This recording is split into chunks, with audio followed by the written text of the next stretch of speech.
All right, so I'm gonna go over the two books I'm currently reading right now. I'm actually reading a nonfiction book and I'm reading a fiction book as well. So give me 1 second, let me get those out.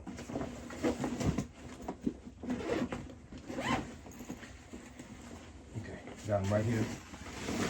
So the nonfiction book I'm reading is by Ryan Holiday. It's called Wisdom Takes Work. Now this book, I'm not gonna lie, I knew about Ryan Holiday, but I found out about this book watching the interview on Breakfast Club. He was on Breakfast Club like a couple of days ago. And I knew about him. I've seen a lot of YouTube videos, about his interviews and stuff like that, or his interviews, and, he's knowledgeable. So basically this is, so far, is talking about just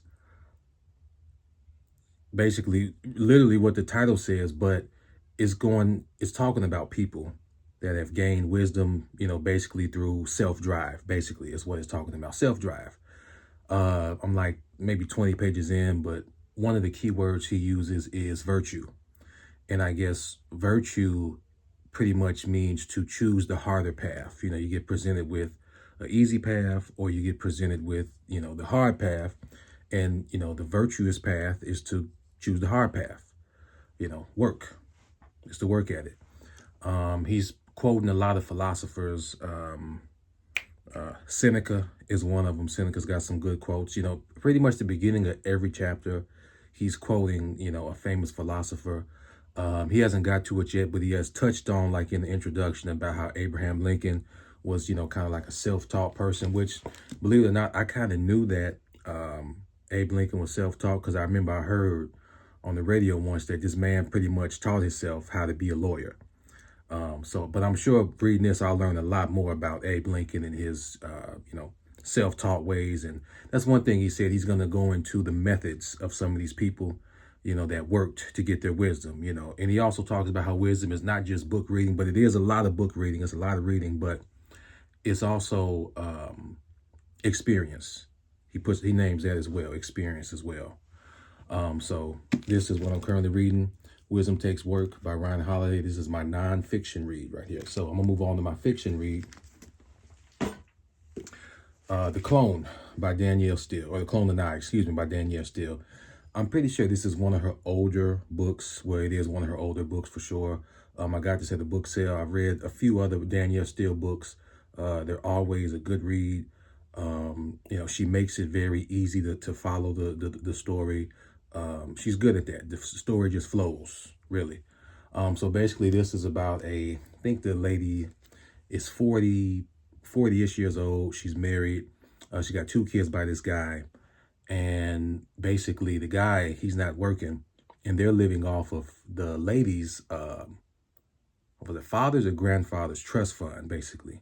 So, she's I guess you would say the breadwinner, via her father's trust fund.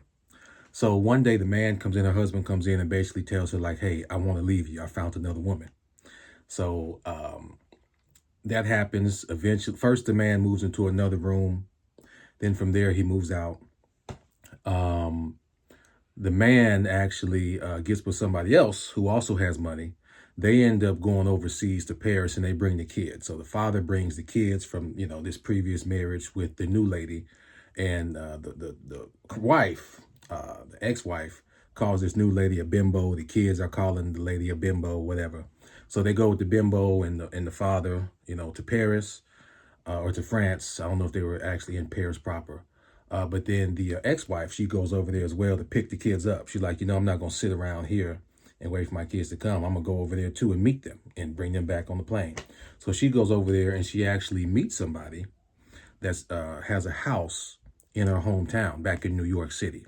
So they hit it off. The guy is like 19 years older than her. He's like 59 and she's 40. He works in like biometrics or biotronics or something like that. And so far they hit it off well. And I'm about like 50 pages in. So that's what I'm reading. The Clone and I by Danielle Steele. And Wisdom Takes Work by Ryan Holiday. I will keep you guys updated with how these reads go. So far, they're fantastic, of course. What I really noticed today, I've always kind of noticed this, but today I was really reading. It's like you're using a different brain when you're reading fiction versus when you're reading nonfiction, because fiction, they really the author, where they should kind of,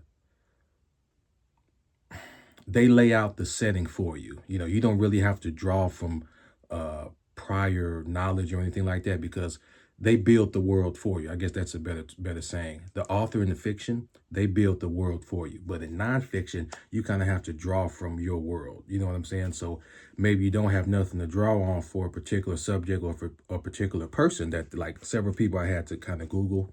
You know, you might have to look them up. You know, thank God 2025, we can look them up, we can Google. But I try to save that to after I'm done with my reading session. I don't want to be interrupting and then Googling, so I'll just kind of write down. So you can see kind of my bookmark. So yeah, this is how far I've read so far. So my bookmark is kind of like my little note sheet.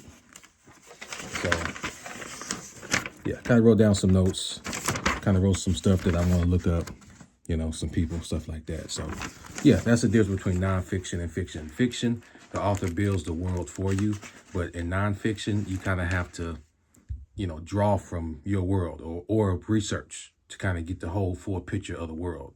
So yeah, thank you guys for watching.